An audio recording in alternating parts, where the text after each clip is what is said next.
Namaste. My name is Shinod. I'm a transformation coach, strategist, and a trainer. I'm very pleased to introduce the series of short 5 to 7 minute videos wherein I would talk about various topics, and I would love to introduce these 5 to 7 minute videos as transformation through inspiration series. And today I'm going to talk about relationships, how to transform, not just change, but transform broken relationships into a positive one. Before I get into the topic of relationships, let me talk about what is transformation. If I could quote Google, or if I could give you the meaning of transformation, let me just read it out to you from the dictionary. Transformation, it means a marked change in form, nature, or appearance. It also means change, alteration, modification, variation, conversion, amendment, metamorphosis, and transfiguration. Transformation doesn't mean just changing the superficial part of it. Transformation means change which is permanent. So that's transformation about. And let me help you with the definition of inspiration. What does inspiration mean? It's a process of being mentally stimulated to do or feel something, especially with something creative. So I intend to inspire you to transform something from very, very deep space, so that this change stays longer. I cannot transform you. I have no powers. I'm no guru or anybody who could just do abracadabra and change you, but I can inspire you. Inspire you not by advising you, but inspire you by giving you that boost or that shot of inspiration. Like you inspire, inspiration is breathing in. You can breathe in the thoughts which I'm presenting you and see what happens. This little 5-minute video has the potential of changing your life if you put your head, heart and soul to it. So, coming back to relationships. Why do we need a relationship in the first place? Isn't it ironical or paradoxical to feel lonely even though there's 7 billion people out there? Doesn't it feel that the one thing which people need the most is causing them so much of pain? I remember something which was told by Tony Robbins long ago. He said that we need relationships. Relationships are meant to magnify the human experience. Once again, to magnify human experience. Isn't that amazing? Because relationship has the potential of making you, if you put in 1 rupee of happiness into it, it would give you back 1,000 rupees of happiness. If you put in the same way, if you put in 1 rupee of sadness into it, it would give you 1,000 or 10,000 times more. It's used to magnify the human experience. So, what is it that we are really looking for?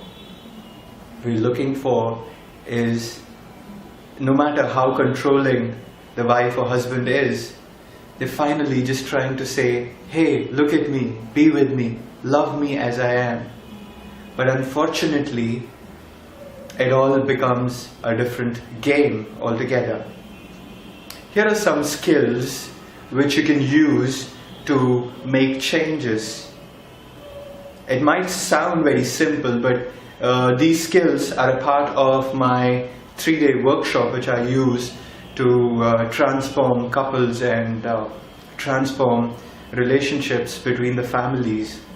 So these may look very simple, but when you put your heart and soul to it, you see the magic happen. So here we go. Rule or skill number 1. Skills. Why do we need any skill? For example, if you need to ride a bike or drive a car, you need to know where the clutch, where the brake, where the accelerator is. But unfortunately, not knowing it about relationships, in the place of pressing the brake, you're pressing the accelerator and the damage happens, isn't it? So here we go. Skill number 1. In a relationship, there must be heartfelt, deep understanding. It's not about how the other person understands you, but it's about how deeply do you understand the other person. There's always this complaint and the need which people come to me and say that person, my husband, my wife, my children, they don't understand me. But unfortunately, it never was supposed to work that way. It's always how much do you understand the other person. First level. First part is all about listening. Are you really listening?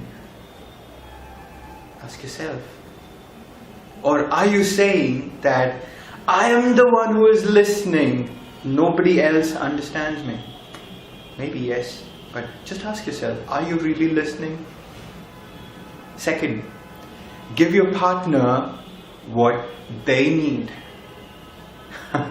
It seems strange that all this time we've been giving so much, but have we ever thought what we are giving, is that what they really want? Question to ponder upon. Third one. Presently we live in a world where there is safety outside, or may not be as per the news and stuff like that, but at least in a way, you and me, if you're watching this video, you are safe. But unfortunately, we don't have emotional and intellectual safety. It's always like when somebody comes to have a conversation with you, either we get defensive or offensive. We don't know how to just keep it simple and just listen to what they want, isn't it? So let's think of creating trust and building rapport. It's not a one-time deal. It happens every minute you're with the person. Just be aware of it. You don't have to do anything, but just be aware of the things which I say. That's it. Keep it simple. Let's keep it simple. So then, after you've created enough rapport and you've created emotional safety space for them and you to experience and express, you know what's the most important thing? Is to reclaim the playfulness. Are you playing? Are you cheerful? Or are you damn serious? At the beginning, the kind of seriousness with which we start dampens the entire game, isn't it? Bring in cheerfulness, bring in happiness. No matter how tired you go home, just see if you can just pick up and play a prank, or pick up your energy and just feel good first within yourself and see if that change can be brought in the other person, or if you can just bring about a little smile in the other person and see what magic happens. Then in the entire game of bringing or making the other person feel good about you and stuff, we end up, this is the paradoxical part of it, we end up cheating our own selves. We end up not feeling what we actually want. So here's the most important balance which you have to bring about. It's about harnessing your courage and bringing about a balance and being honest with your own self, of being truthful, of knowing and doing what you want. And then you will see how these are your desires, these are the other person's desires and needs. You'll see how you can harness, align and balance yourself. It's not about fulfilling the other person's needs, and it's not always about fulfilling your needs. You need to step up a little and see if you are able to bring up that balance in the relationship. Alignment, it's called the power of alignment. And the final part, after the marriage is over, I'm sorry, it's not just about the relationship between husband and wife and children. It's also the relationship between you and the company, between you and your neighbors, between you and everybody around you. So let's say you just joined your company, and within a few months, when that honeymoon period is over, we don't tend to forget and become unconscious of what our needs are, what we actually want and stuff. So these are the 7 skills which I've given you from my program called Deeper Connections. And if you have any questions, you can always write to me back. My email is shenode@gmail.com, shenode@gmail.com. I would love to help you with regards to the skills and disciplines with regards to relationships. I hope, I'm not trying to advise you on anything, but having your awareness just about these 7 skills will have a major impact. So, signing off right now, hoping that these tips would have made an impact in your life. Thank you very much. Be blessed. Thank you.